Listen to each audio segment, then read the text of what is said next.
Welcome back to our Autodesk tutorial series. This is Lesson 2, where we'll focus on creating your first sketch.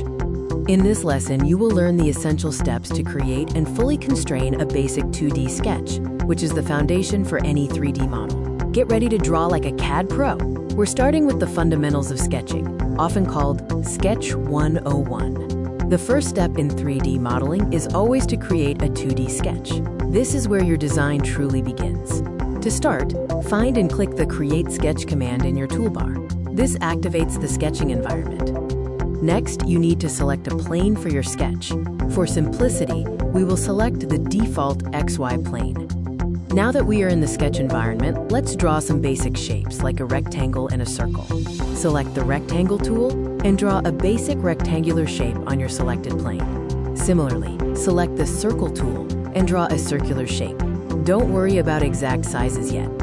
Defining dimensions is crucial for making your sketch precise and ensuring your model is the correct size. The fastest way to access the dimensioning tool is by pressing the D key on your keyboard. Select the lines you want to dimension.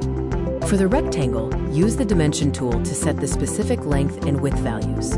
For the circle, set the dimension for either its diameter or radius, depending on your design needs. Constraints are the rules that govern the geometry of your sketch, making it predictable and stable. Use the Horizontal Constraint tool to ensure lines are perfectly aligned, parallel to the x-axis. Similarly, apply the Vertical Constraint to lines that should be perpendicular to the horizontal axis. Before moving on, make sure your sketch is fully constrained. Look for the color change on your sketch lines to confirm. A fully constrained sketch is essential. It prevents unintended changes when you move to 3D modeling. Once satisfied, click Finish Sketch to exit the 2D environment and prepare for 3D operations.